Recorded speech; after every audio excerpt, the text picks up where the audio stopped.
July edition of the Birding Buddy session, we have Soumya, Farida, and Nizar, who will be taking us through different aspects of citizen science and what things work, what things don't work with using citizen science as a tool for engaging with children.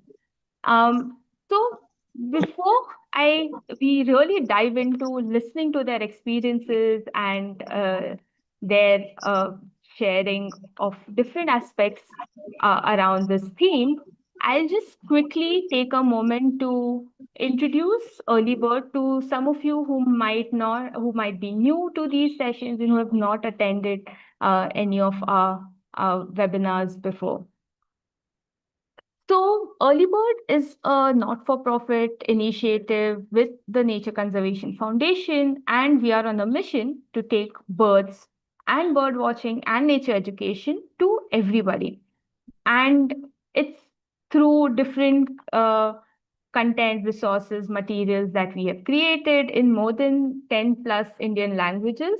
We have pocket guides, bird posters, and even engaging games and activities that we hope educators and parents and any nature enthusiast is able to use to make nature exciting for everyone and accessible as well. And to go a little beyond that, we also have capacity building training for educators to introduce them to different ways one can use these resources, not just what Early Bird has created, but also other approaches and resources available. And a little bit of what we do also involves outreach, where we directly connect with children, have online workshops, and bird walks as well. And this particular session is one of such things that we are trying to do for our network of educators, where we are trying to bring up different topics that can be helpful for educators in their engagement. And we have loads of previously recorded sessions on our playlist on YouTube, so you can check them out there. And for this week's for this month's session, what we are going to talk about is citizen science. But what does citizen science mean? What does it help? How does it help? What are different aspects of it? And which we will be today kind of focusing a little more on the three popularly used uh, citizen science platforms in India, which is SeasonWatch, iNaturalist, and eBird. So we'll try and focus the conversation around that. And so citizen science is a way where everyone can bring in different, contribute towards science, contribute towards making observation. And we want to try and see how we can use these elements of citizen science to get kids encouraged towards making better observations, making better uh, contributions to science. Eventually, maybe they might be the one that were becoming scientists and using these as well.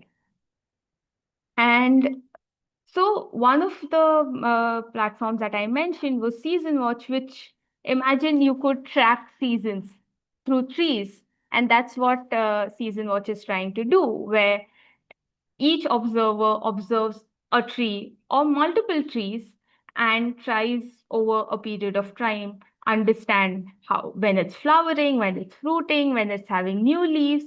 So kind of living the tree's life cycle through observations that we make. Next being iNaturalist, it's like a digital field guide, if I can call it so.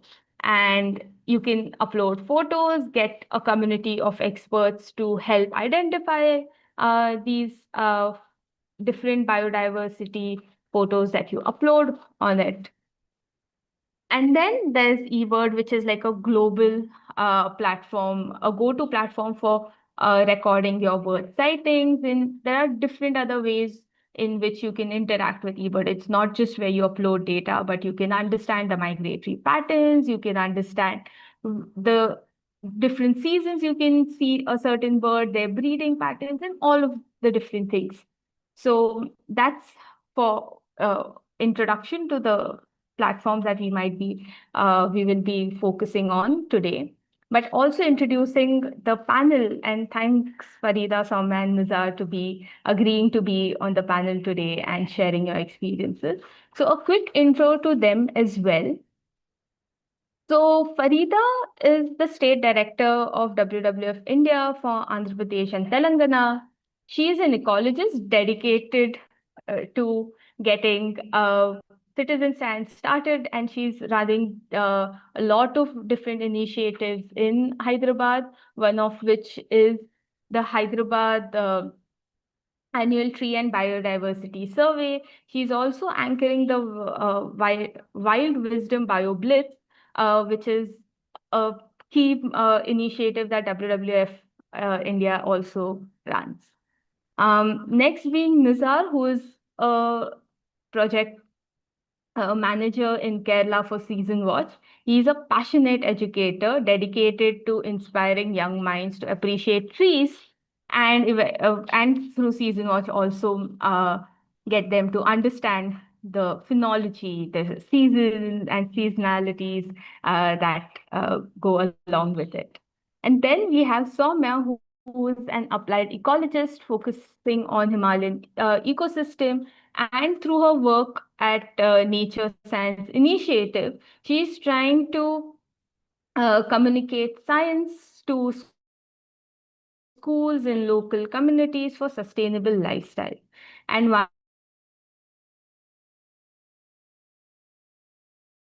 Your voice is breaking. Soumya, Amrita, we lost you.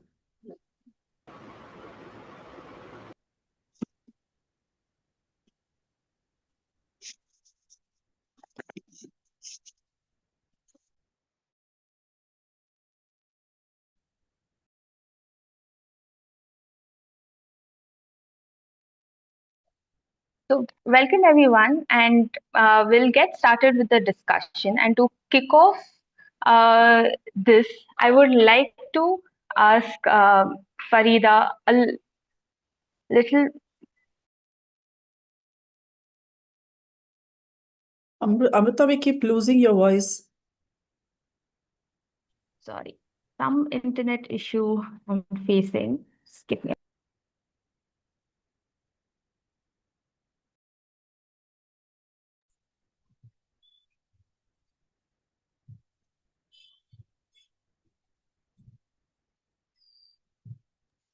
Yeah, is my Yes, voice you're better audible. now? Yeah, great. So, to kickstart the discussion, I would like to ask Farida to just share a little more about the different citizen science initiatives that you've anchoring in Hyderabad.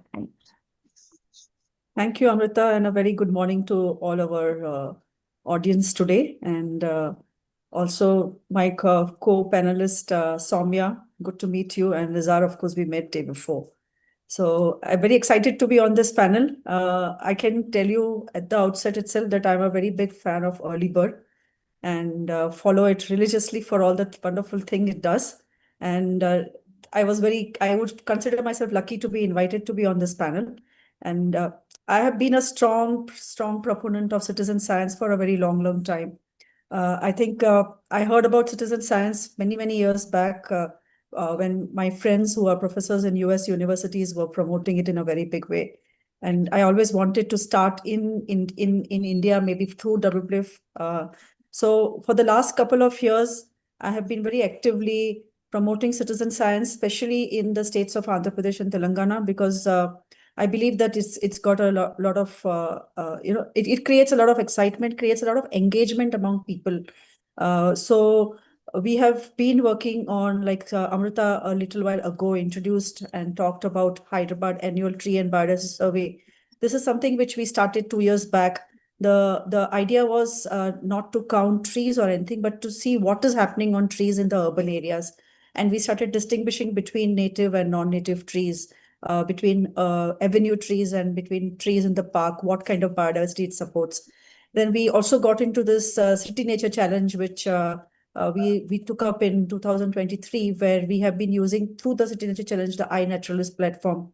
So, and then we continue to do many other initiatives from WWF, like the Dragonfly Festival, which we started almost 4-5 years back, monitoring them around the wetland areas. So we have such similar citizen science programs that we're doing. We started with Hyderabad, but we have been continuously doing training programs in the rest of Telangana, rest of Andhra Pradesh, to see how we can promote citizen science. And our aim is to how to get school students involved and trying to take it to schools as well.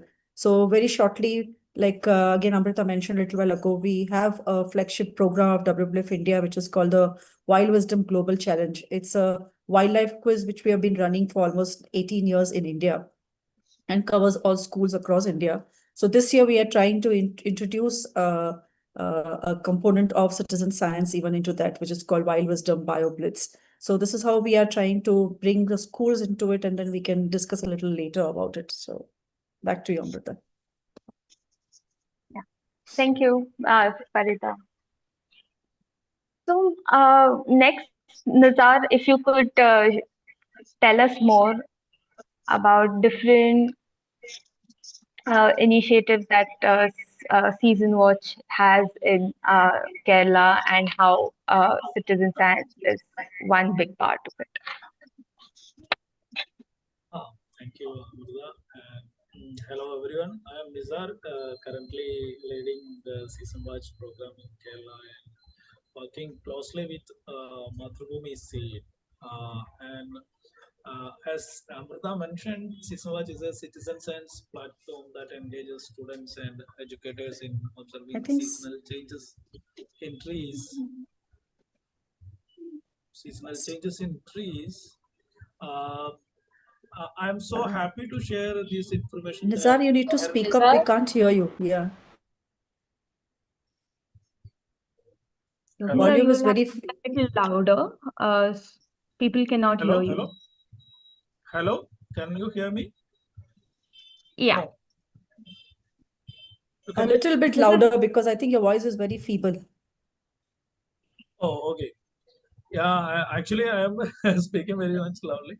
I'm so sorry. Why it happened? Okay.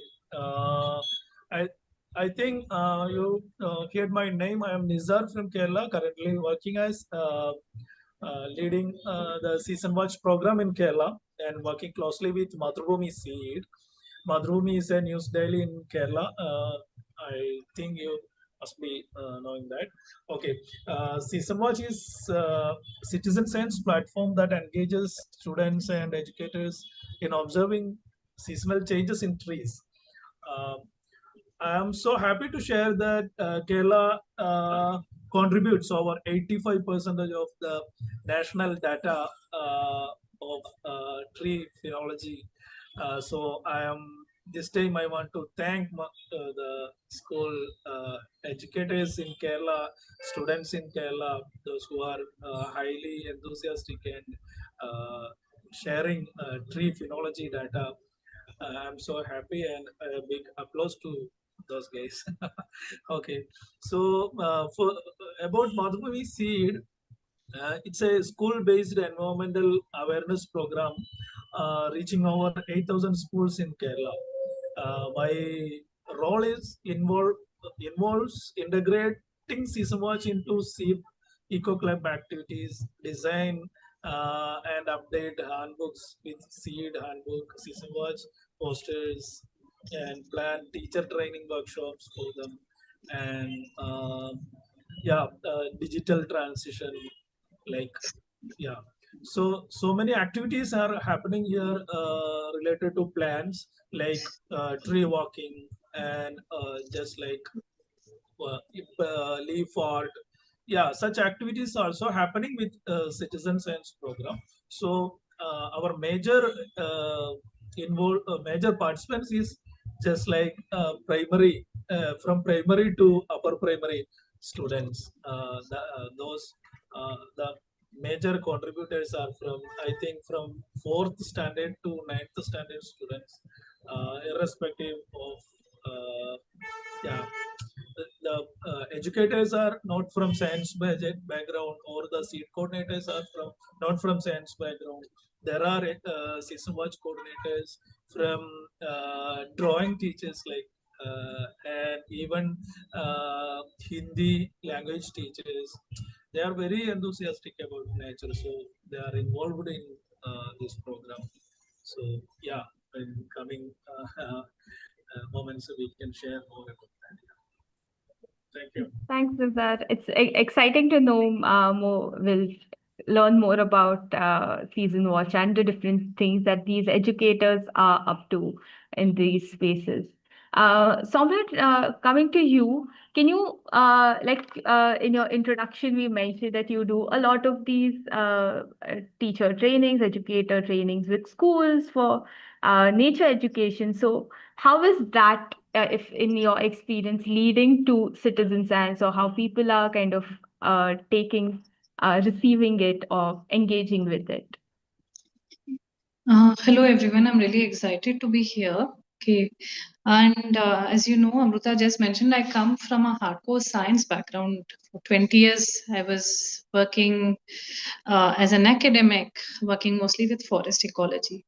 So now to open up science to a wider audience, to kind of democratize science, to allow young children to participate in knowledge building is a very exciting process.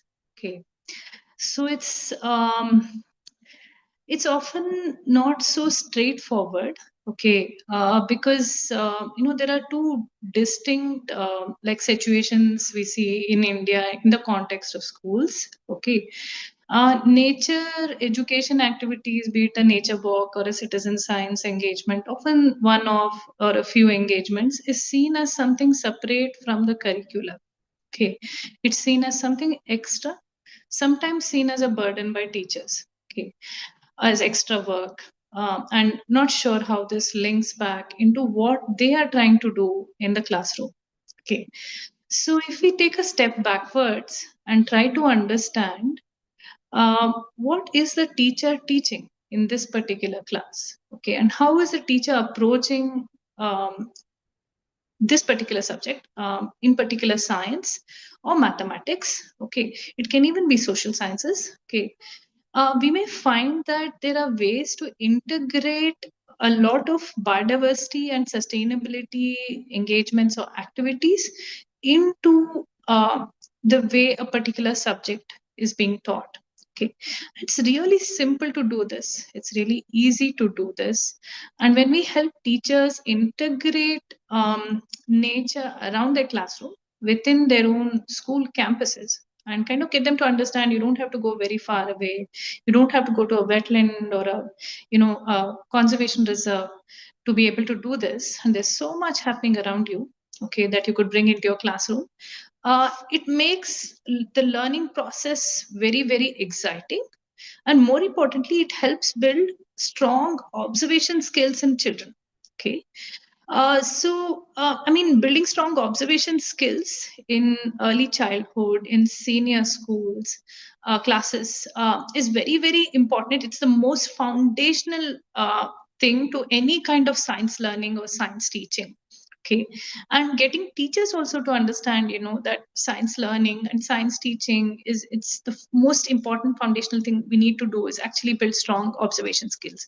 These observation skills could be about anything, could be about rocks and pebbles in geology, or about stars in astronomy, or about birds, bees, and butterflies. Okay, whatever it is, whatever tool they end up using. Okay, this can be very, very powerful in terms of science learning. Okay, with Nature Vidya, what we've done here in Uttarakhand is, in the problem with most of the content for nature education or sustainability education in India or the global context is it's all mostly in English, and we work in a Hindi landscape, and we've had to, my colleagues, Raman, Mukesh, Apurva, all of these people have been working very hard over the last few years to translate or build new content appropriate for Uttarakhand, for the Hindi landscape.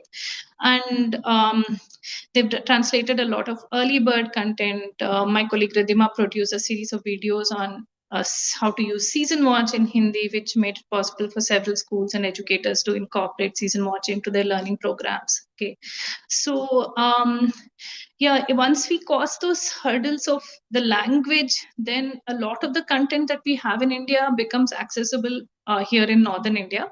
And we're seeing a lot of exciting developments in several schools we work with here, predominantly in rural Uttarakhand. And I'll share those with you as we step further into this discussion. Thank you. Okay.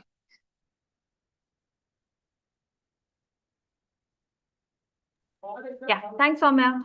The point that you brought up about teachers sometimes feeling like these initiatives and these interactions that we are trying them to get their kids to observe nature can be taken as extra work, can be kind of add on to the existing kind of tasks that they have about completing the curriculum and things like those.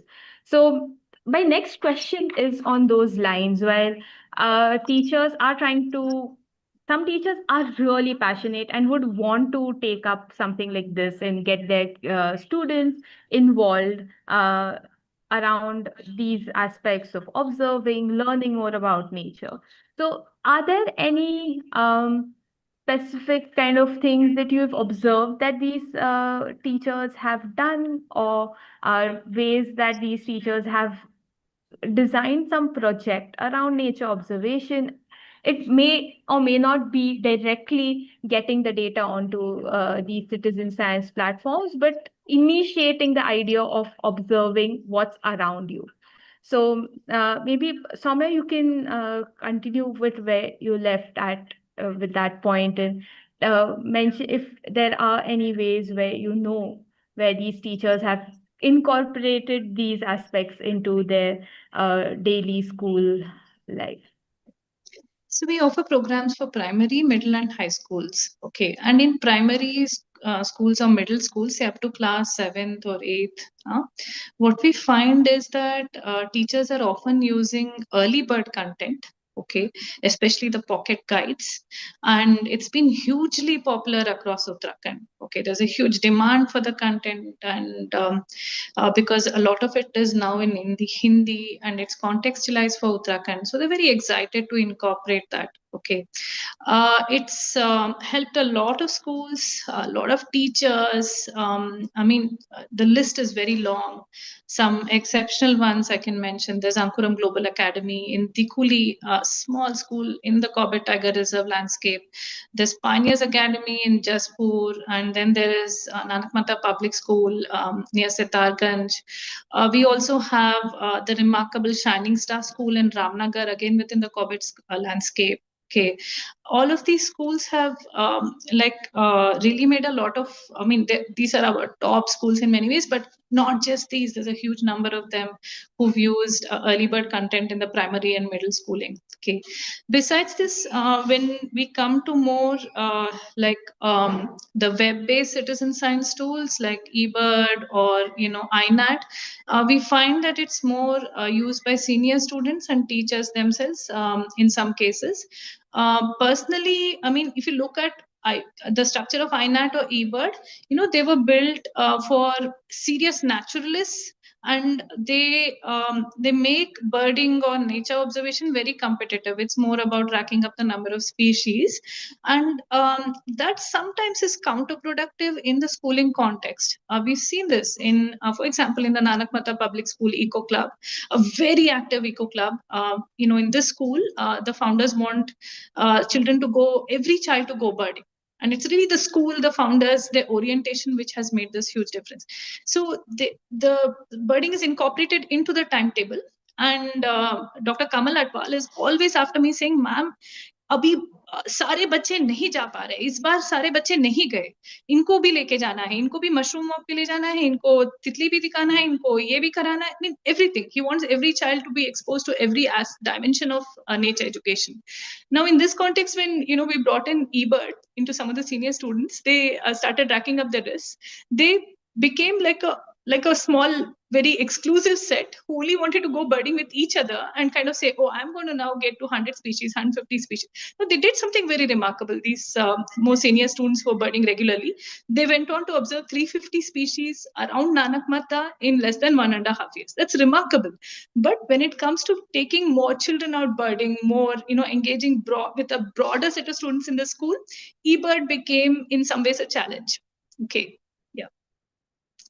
So, I mean, there are pros and cons, I think, to the more serious citizen science platforms like eBird and iNat. When we bring it into the school and learning context, we need to see how to adapt it. And we probably need to think about this from Early Bird and the Bird Count India context about how we make these tools more suitable from the teaching learning context within schools. That said, I feel SeasonWatch is one of the nicest tools we have for citizen science engagement in schools, because it was built for schools. It was built for educational purposes, and it's been really wonderful to use this year after year to get students to observe phenomena in nature and to connect them with broader questions around climate change, and phenology. So it's there's a mixed bag of, and we're still learning about how to go further. Okay. Yeah. Thank you. Yeah. So yeah, definitely we'll into the session talk more about the challenges and different aspects around citizen science as well. But to kind of take the point that you mentioned, where the birding into the timetable of the school, something that I would like to ask Nizar, do you know about some similar aspects where teachers have done this or schools have done this, where season watching or observing trees and things around them has been incorporated into the school system? Do you have any anecdotes around that?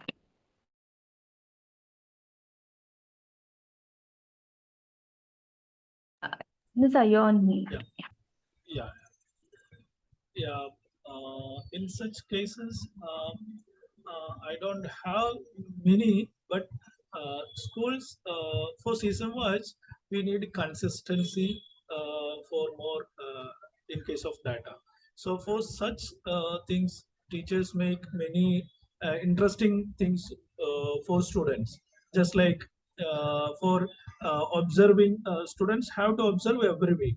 So for that, teachers, like if some students are observing mango trees, mango is very common in Kerala. So most of the students selecting mangoes. So for weekly, teachers say mango Monday, like that. So the students will have some interest. Their season watch day is Monday. Their tree is mango. So it, or tree Tuesday, like that. Tree Tuesday or season watch Sunday, like that. Yeah. Season watch day is somewhat like birthday for students. So every week they celebrate that day. So in that way, some teachers are creating some kind of interesting things, and also teachers might saying to the students like collect leaves. Yeah, and if they are interested to make some art forms with the leaves by pasting in a big chart, like cats or big animals like that, or birds like that. Beautiful pictures they shared last year, or like that.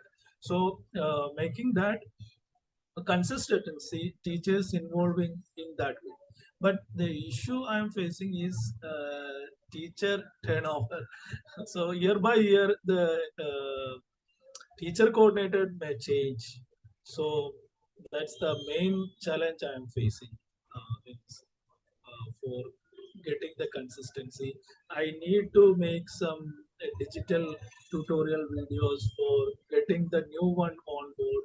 So Yeah, it's the main issue I am facing here in Kerala. And, yeah, but there are positives and negatives in same way. I think it's very catchy, like Mango Mondays and Tree Tuesdays. And like you said, kids really enjoy things like these. So, yeah, I think I keep seeing some of these stories being shared on this social media as well with these hashtags. So, I hope a lot more schools kind of adopt that. So yeah, and using art and different kind of communication methods into this as well is quite interesting. And thanks for sharing, Nizar. So, Farida, coming to you, like you mentioned that this time you're trying to get BioBlitz into this Wild Wisdom challenge and trying to encourage schools and teachers to participate in it. So, were there any challenges that you thought of while that might be very prominent when teachers want to take this up, and anything that you might have thought about to resolve that as well? So yeah, Amrita, like a little while ago, Soumya was also saying about the challenges of language and all. So we have in this Wild Wisdom Global Challenge, the Wild Wisdom BioBlitz, which we are going to do. And like I said, it's spread throughout India and goes to all kinds of schools because we have a tie-up with CBSE schools, we have tie-up with state government schools.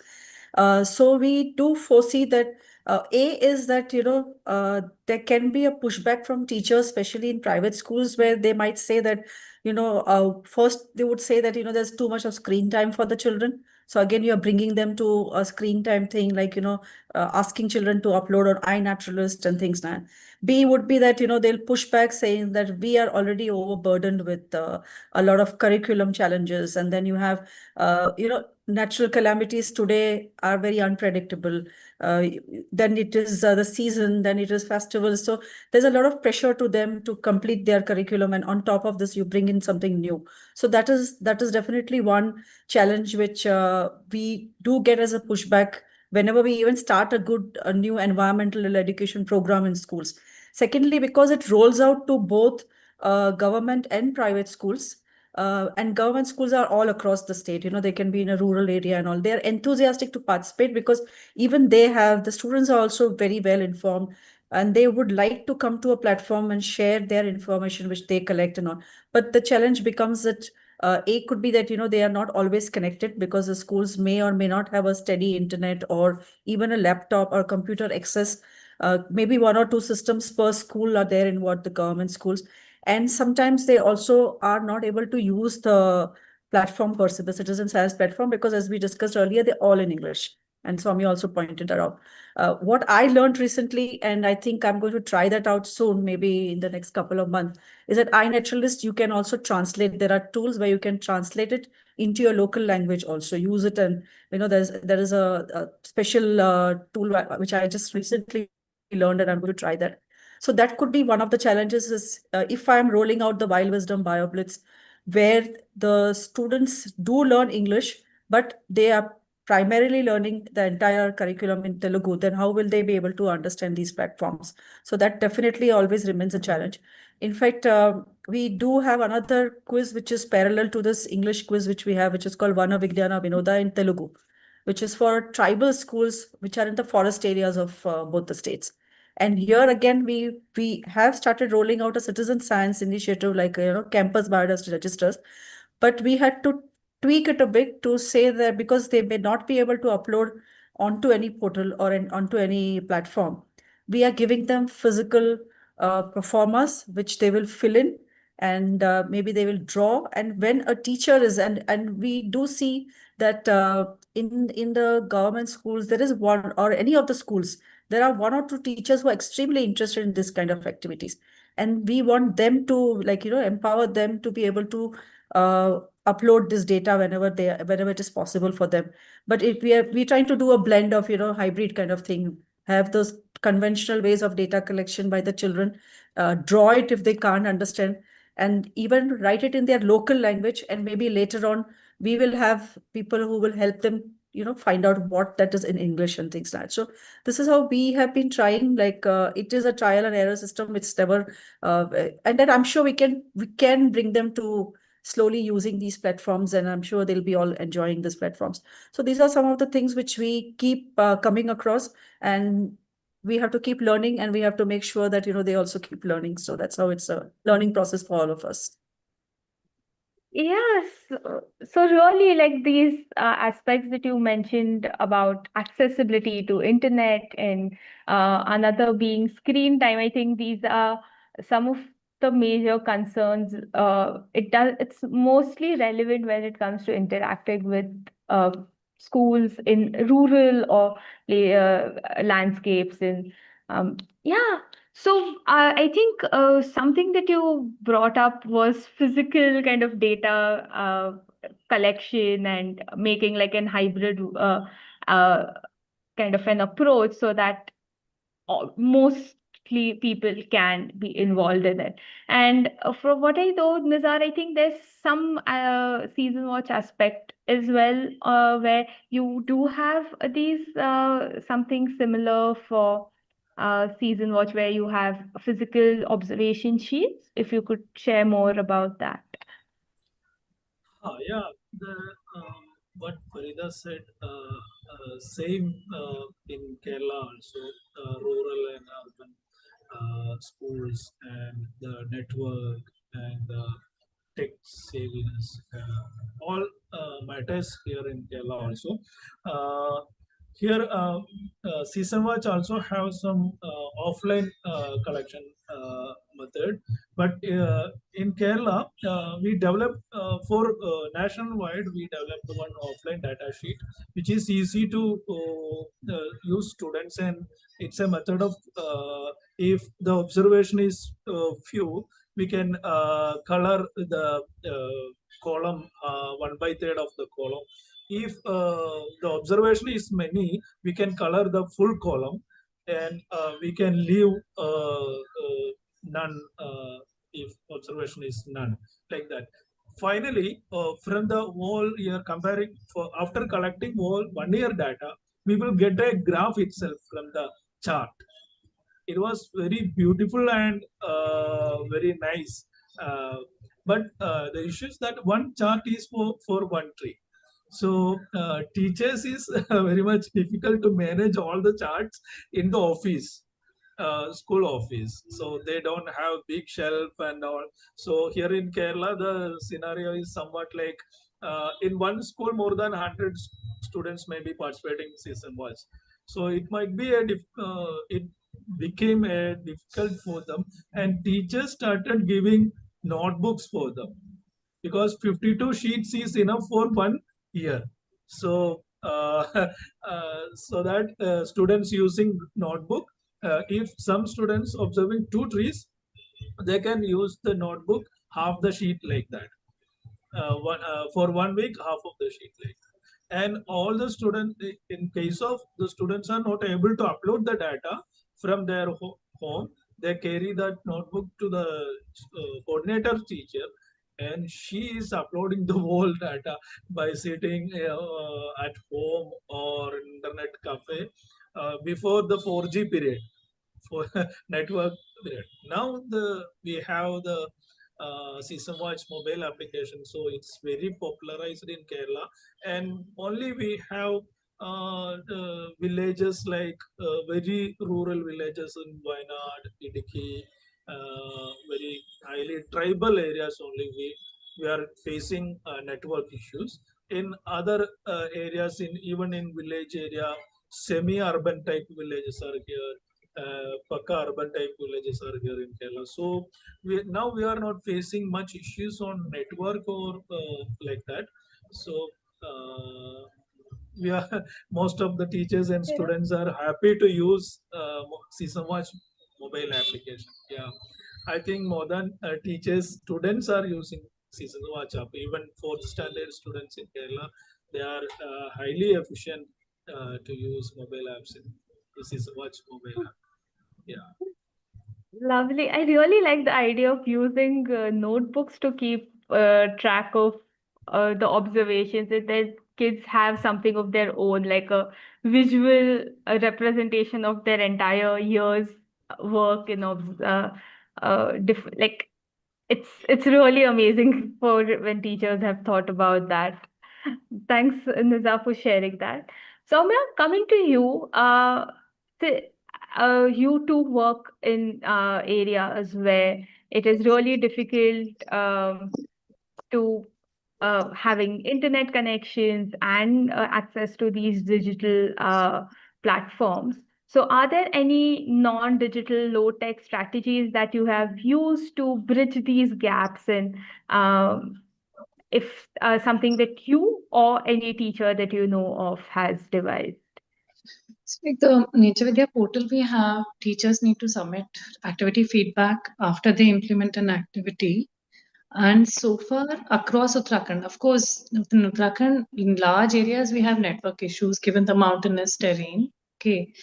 But teachers have worked very hard and very consistently to send us feedback in either through WhatsApp or through uh, some mode, somehow or the other, either taking physical notebooks and printouts whenever they can get it across to us. So, a network, like Nizar explained, has not been a limitation. But of course, when it comes to participation in eBird or INAT, network can be challenging.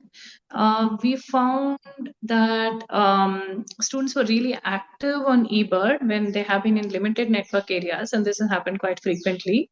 They have uploaded lists when they have come back into network range. Okay, so I mean, yeah, there are people have worked around network issues and digital challenges in very on a regular basis. This is what we have to do every day, all the time here in Uttarakhand. So this is part of the life. But what we find, of course, is that tools like binoculars, scopes, lenses, notebooks, and pens are the most critical for any kind of observation building. Leading to citizen science, nature learning, biodiversity education, sustainability education, etc., etc. Okay, so we really are thankful to this collaboration with the Birder Store and Asian Adventure for helping us, reach these schools, the interested ones, with scopes or binoculars and field guides as their needs arose and diversified. And these are probably the most important tools we'll need, non-digital tools we need to build engagements around eBird or INAT or any of these platforms. Okay. Yeah. Thanks, Soumya. So, are there have you created any posters or things that maybe we can share it with the audience later through a follow-up email? So, yeah. That We have a thanks lot to of for all the posters. other. Thanks for reminding me. We have lots of content we've developed in Hindi, especially which are contextualized for Uttarakhand on flora, fauna. We also have books that us, as well as one of our very close partners here in Uttarakhand, Titli Trust, has produced for nature education here. Our book on the fig ecology called The Secret Garden, 𝗷𝗫𝗎𝗍 Bagicha in Hindi, has been used by many schools as part of now teaching practice. Okay, this remarkable book on rearing butterflies by Sanjay Sondi of Titli Trust, which we work with schools. It's just so much fun, and it gets children to observe the life cycle of a butterfly, by collecting and rearing caterpillars. This has been deeply appreciated by schools. There's one school in Nainital district, Ramnagar, Shining Star School, where the teachers now use this as part of regular teaching in class 5th and 6th, the butterfly rearing book. So yeah, there's a lot of content available. There's also games that Early Bird as well as 𝗔𝗯𝐺𝗂𝘁 and others have developed, which we use very regularly, and they've been very, very helpful in getting schools and teachers to engage and participate. Yeah, thank you. And for the audience, we'll share a lot of these resources and links to all of this through a follow-up email. so that you have easy access to different aspects that we have been talking about today. So, kind of pulling back to what Farida had mentioned, another kind of a challenge that some of these teachers might feel is increased screen time, because ultimately these platforms are digital, and but I think the foundation of introducing this to children, or having engaging with them through these platforms, is to bring in like a building a foundation of observation and getting them to uh, be aware of what's around them in terms of, be it mushrooms or birds or plants or anything in general. So there's some bit of scientific inquiry and things that can also be brought out from uh, such interaction. And I think, Nizar, would you like to share if there incident where there has been a real great example for scientific inquiry that has come out of kids engaging with Season Watch? Yeah. Nizar, you would have So, to come a little closer and talk a little louder. yeah. Okay. Okay. Am I audible? Yes. Okay. Yeah. Season watch. Yeah. It's like collecting observations like uh, leafing, flowering, and fruiting. So flowering is, most of the students like to observe flowers now. So in Kerala, we have one plant we call it as kanikonna. It's Cassia fistula. The what's a golden shower tree. Yeah. It's actually it's flowering happen 10 to 15 years back. It's flowering happening just like April, month of April. So even my childhood I experienced that. So one school from Kerala is one of the most inspiring example I have come across is one school CMGHSS. The teacher coordinator is very enthusiastic, and she is a music teacher actually. She is engaging. Yeah, she is engaging. She retired for 3 years back. She is engaging students like anything. She is getting her students to take very less familiar plans or less seen plans. If it is in the season watch list, she sent that students to even 5 kilometers away from the school by giving money to auto charge for taking observations. Likewise, that school done one wonderful experiment with Cassia fistula. What they did is they are collecting season watch data, Kanikonna, all other plants. But they started one experiment like uh, the students took their season watch observation a step further and designed a year-long experiment to understand flowering patterns in Cassia fistula. Uh, Traditionally, this tree, what I said is, this tree blooms in April. So, but students noticed irregular flowering across Kerala. So, they selected trees on campus and nearby areas, dividing them into two groups. One is control group and the other one is experimental group. Control group, what they did is trees with no additional watering. The experimental group, trees with received regular watering, like that. Yeah. So over a year, they tracked flowering and analyzed 3 years of past data. Their finding was like trees that were watered consistently bloomed in April. That tree was inside campus. They put some other small plants under that tree and they started watering that on. that, and Kanikonna tree also. Then,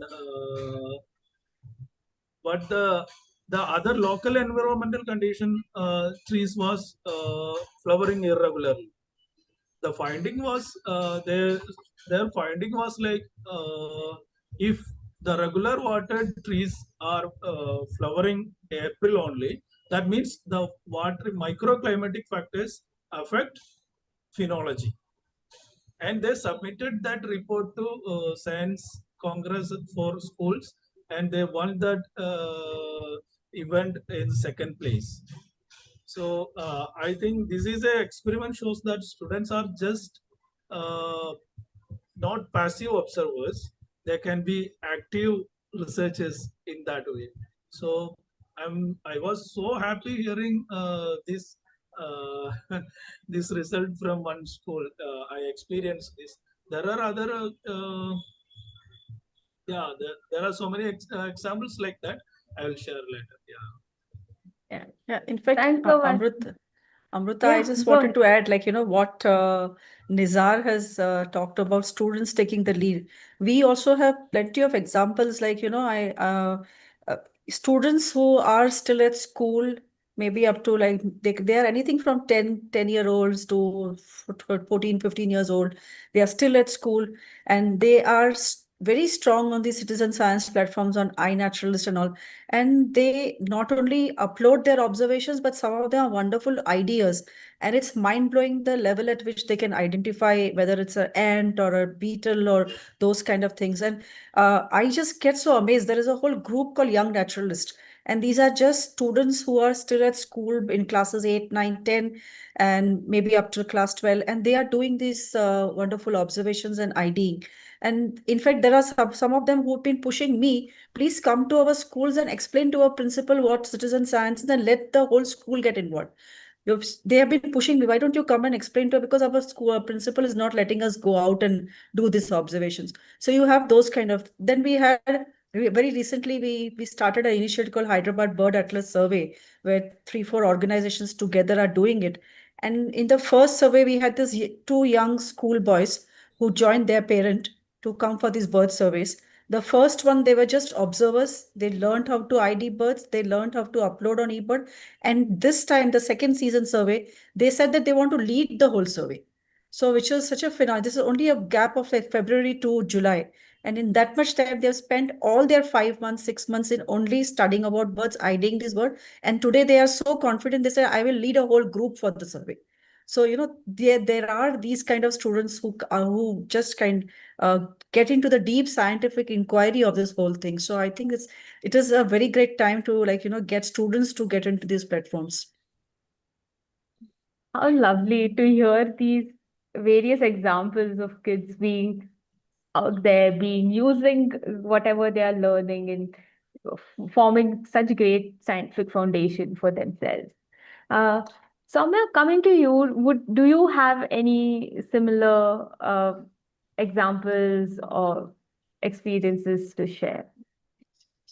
So, several students who are active on citizen science platforms, have been working with the programs, have gone on to receive fellowships and scholarships. Okay, some of them have gotten admission, 100% scholarship admissions into universities like APU and Ashoka.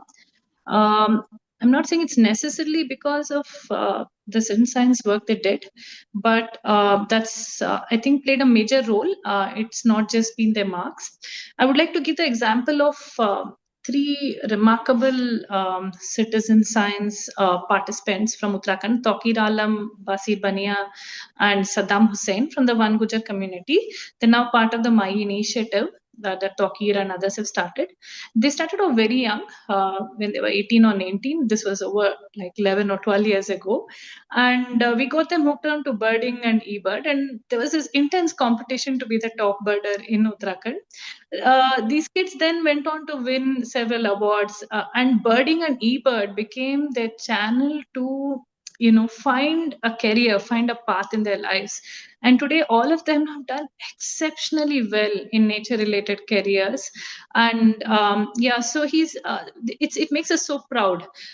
So it's, if there is one, if there is an example of somebody whose career has been molded by eBird, I think we have Taqir Bashir and Saddam and several others that we can tell you about, who came from one of the most backward communities here in Uttarakhand, okay, who have access to very, very limited resources and very limited schooling.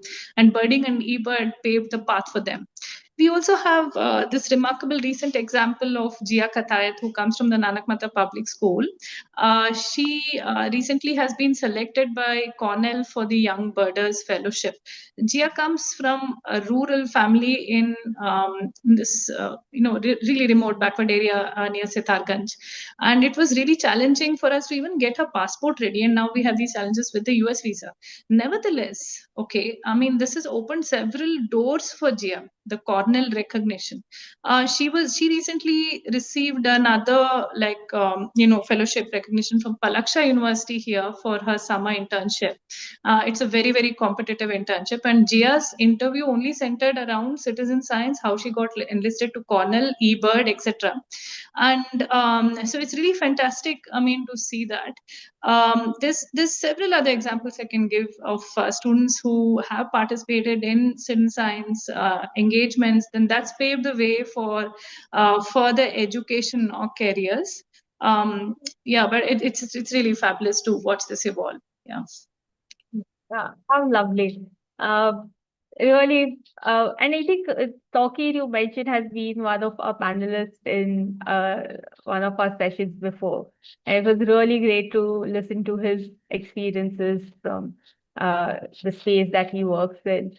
And so while we are talking about these positive things that have come out of citizen science and such engagement, I would like to also open the floor to discuss some bit of things that we should be cautious about when introducing something like this to children, given that it is there are a lot of challenges that we can overcome, but there might be some things that we might want to just have out there and be kind of mindful when planning any project around citizen science, and that comes with involvement with children. So maybe Soumya, you can start that conversation out, and we can hear Farida and Nizar's comments after. I mean, we have a lot of concerns about the use of INAT, especially, okay, across schools. And also, our concerns stem from the misuse rather than the use, I would say. Okay, with City Nature Challenge and similar engagements which promote the use of INAT, the main focus is on building up species lists, so the number of photographs and observations uploaded. Okay, and what that's led to is this culture of very, very poor observation building among the students who are involved in those activities. And when because we work directly with the schools, and we work with all these students and teachers, and we're seeing who's been participating in what, we find that this is counterproductive, because students who get hooked to INAT and photograph uploading, addicted to this, are typically not the ones who are really regularly birding or watching butterflies or insects or doing other nature activities in the eco club. Okay, so it's been very challenging. So along with, in collaboration with Ramnarayan from India's Nature, for the Monsoon Beauty program, now we've tried to use INAT more judiciously, and we've tried to leave out that competition part of it. Okay, like number of species racking up photographs, etc., and trying to focus more on, like, say, let's focus on a 1 meter space within your school campus, and let's document all the biodiversity you find there in a very slow way across the next few weeks. Okay, so, and let's present this to others, and let's see what you've seen, what you've observed. We've been doing a lot of workshops around nature journaling across these interested schools. Okay, taking a more slower approach, and that's a wonderful tool, but I think it needs to be used more judiciously, especially when it comes to school children. We also find that eBird can, as I gave that example earlier, it can be counterproductive, where you get, very, very interested kids getting very competitive, and then losing focus on like what's important. Of course, young kids need some form of competition. It can be very good later on, as we've seen with Tokir and others. It's evolved into careers for them, but initially they need a lot of support to understand that the competition is one part of it, but learning is probably the more important thing that we need to look into. Okay. Yeah. Thanks, Soumya, for starting this conversation. Farida or Nizar, do you want to add to this? I do echo Soumya's Soumya also, like, when we started INET, of course, we didn't start it for the City Nature Challenge. It wasn't more the school children, but more general public and all. And the first year when we started, it was in 2023, and then 24 and 25 is just finished. The first year we did see that, people were just uploading anything and everything, though we had multiple training sessions online. We had on-ground training sessions as well. But we did see, people uploading dogs and cats and everything possible. And then the second year, after another few, and we continued our INET programs, not for City Nature Challenge, but for something else. We kept using the INET, and we kept stressing on the requirement for, observations which can get into research grade and which can actually really benefit science and, further inquiry and all.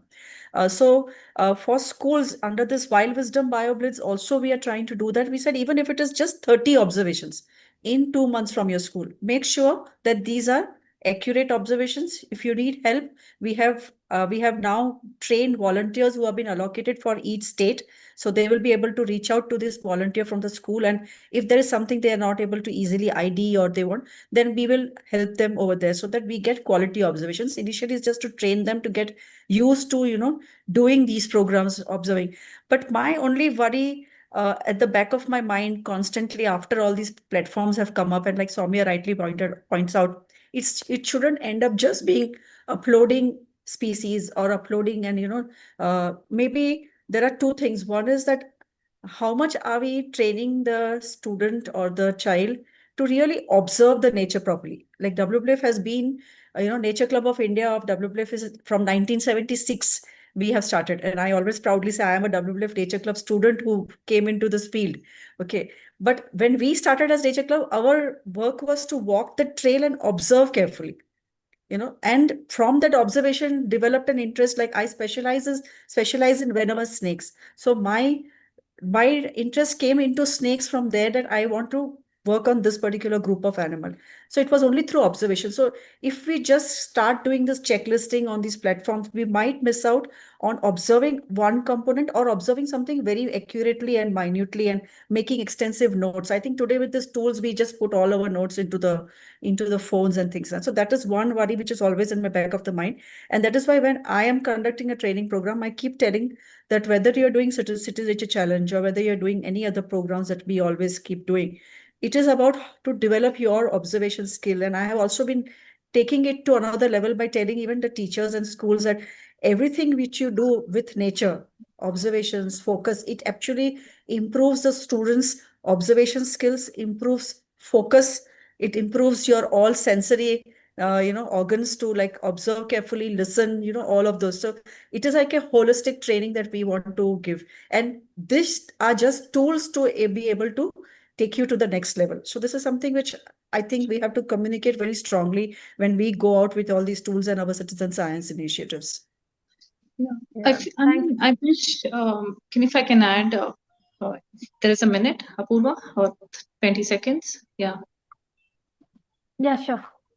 So, I mean, I would request Early Bird and the eBird team at NCF to really look into how we can encourage, year-round participation from schools, and reward schools and learning spaces that do consistent year-round engagements. Right now, most of the competitions, BioBlitz, CNC, or the campus bird count, are focused on building that one-off engagement and getting lots of schools to engage.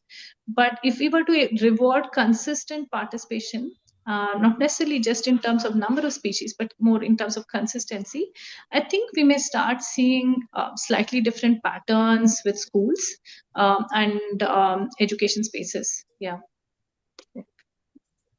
Thanks, Soumya, for these suggestions as well, and we'll look into it. We've noted them down. Nizar, do you want to add some thoughts to this discussion? I totally agree with, yeah, 100% agree with Soumya and Farida. Yeah, the same what SeasonWatch also. But for SeasonWatch, it is we don't have a facility to upload photos or something. It's very simple observation, so we don't face any such high-level issues and all. So it's age appropriate, like for suggesting schools, the should be age appropriate. That is what I think. Thanks, Nizar. We are at 12:10 almost. Maybe just take another 5 minutes if the panelists are okay to cover some questions that are there in the chat as well, and to summarize this discussion. So, yeah, one definite thing that came out of all of this is we do have positive examples. So it's about how we anchor such interactions and projects around citizen science to get the outcome that we desire. It does have to be on this foundation of scientific inquiry and encouraging observations, and not just uploading for the competitiveness of the numbers part of it. So with all the negatives that come with anything that we engage with, it's about how we put it out and what the values that we bring in those projects and highlight those eventually. So yeah, so there are some questions in the chat as well, and we'll take a couple of them. And for the ones that we are not able to answer, we'll request to send them to us, and we'll make sure that we pass it on to the panelists, get their answers, and reach back to you with the. So one of the questions that's there, which Sachin has asked in the chat, he mentioned that he's worked with some of the kids in the neighborhood on teaching some practical, interesting things about science, and he would like to know about some other resources that he can use to get more observations and get them to observe better. So would any one of you like to take that question up?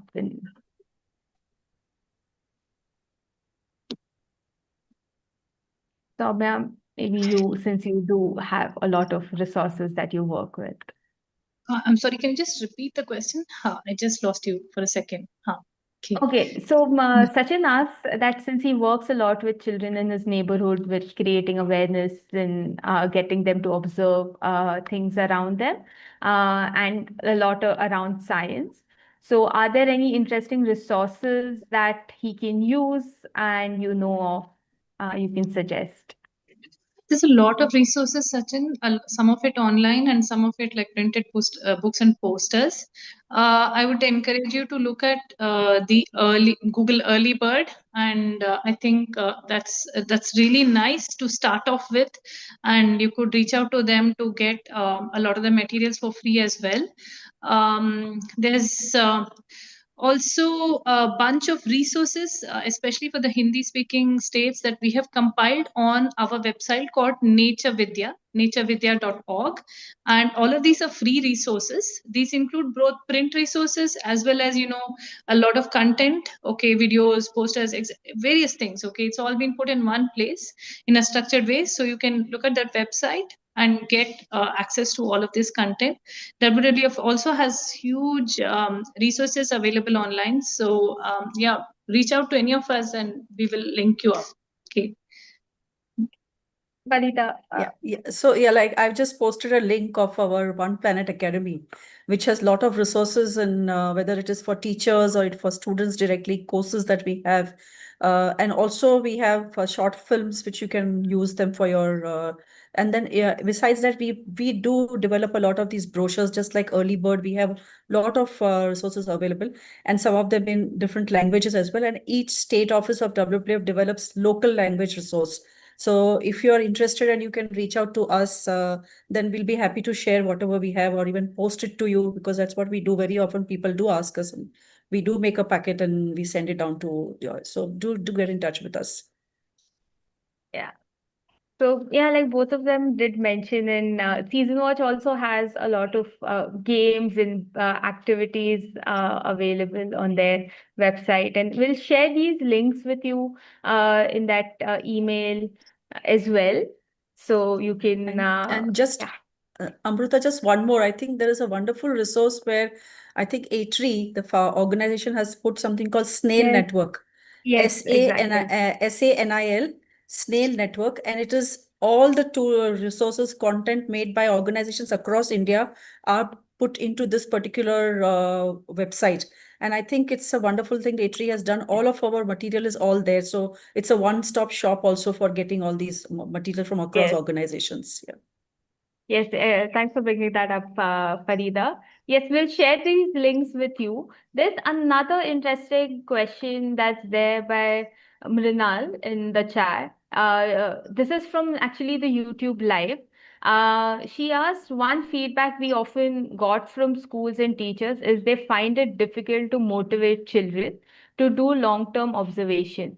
Would you like to know how others go about it? So she'd like to get some of your insights to get kids to do long-term engagement, because that's one of the hindrances that they have had with schools.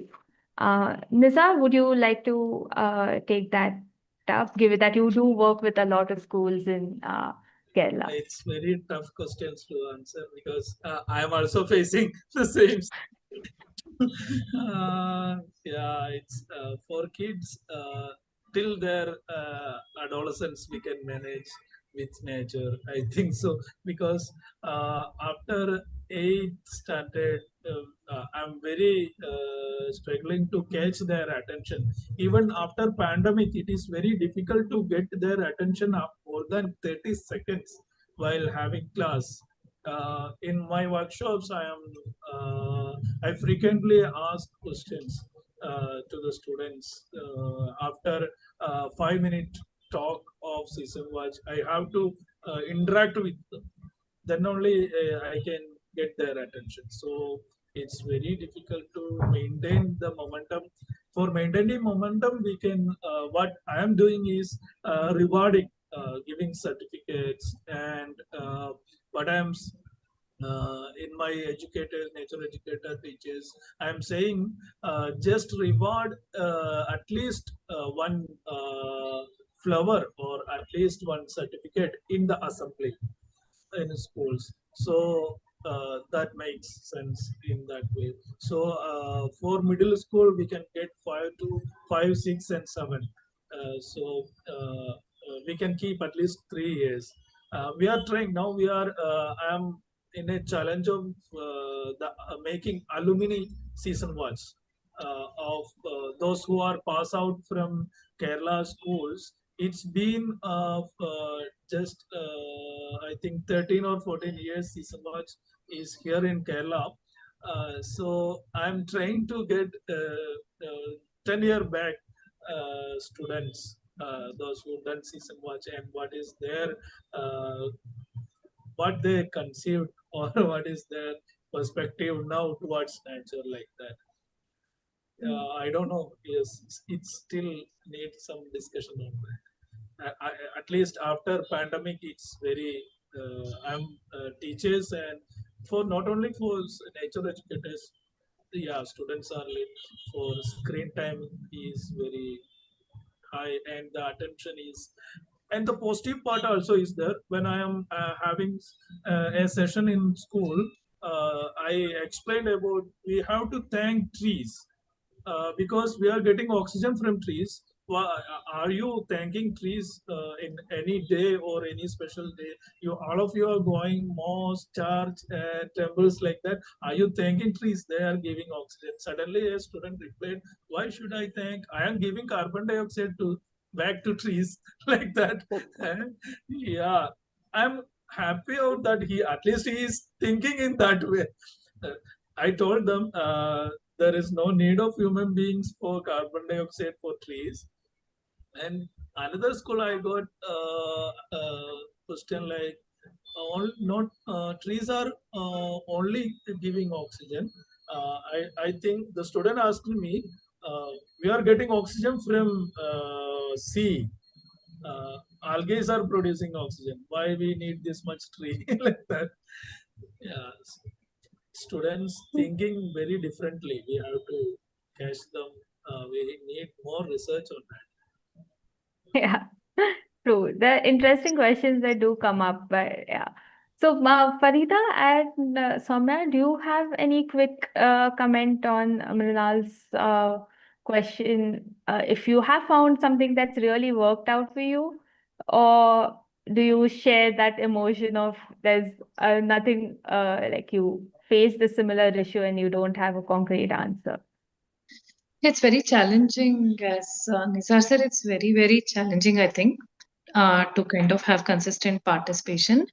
What we find is that across the 250 plus schools we work here in Uttarakhand, where the school management is oriented and aligned, there it's very, very easy to do consistent engagements through the year. Okay, they seek your participation, they push you. Okay, they want you there every month. Okay, so then what's happening is because these schools are getting a lot of recognition awards, both national and international now. Okay, uh, the other schools want to start copying them. Okay, and replicating that. And especially the schools within their own immediate neighborhood or close by want to start doing exactly what Nanak Mata Public School or Shining Star or other award-winning schools are doing. And then they start reaching out to us saying, "Aap wahan gaye the, hamare yahan aaye nahi." Okay, so it building this mild competition between schools, giving out regional, national awards for some of these programs has been very helpful. But of course, finding schools that align with programs, and then it's like a relationship that you build, a very long relationship that goes a long way. I think being the backbone. Okay. Thanks. And I think Farida's answered one of the questions that were there in the chat already. So, yeah, thanks. It was really an engaging discussion, and I hope that through these positive stories and some of these pointers that the panelists brought out on what we should be cautious about, we as educators try and build a community of observers and children with the scientific rigor and inquiry. So thank you, Farida, Nizar, and Soumya, for sharing your experiences and wonderful anecdotes that are really inspiring. And for the audience, thank you for joining us, and we'll share these links to all the different resources and aspects that we talked about, be it Nature Vidya, be it the snail network, or our resources and contacts to the panelists as well, in case you would like to reach out to them outside of this session. So thank you everyone for joining, and it was great having you three here.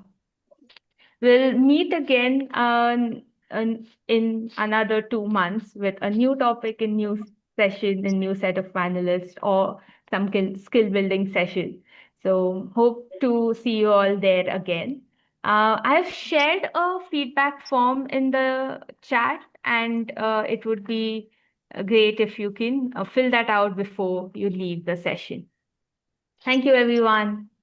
Thank you, Amrita. Thank you, Amrita. Thank you, Amrita, for Well having us. coordinated. Yeah. Bye. Bye-bye. Bye. Thank you. Signing out. Yeah. Bye. Bye.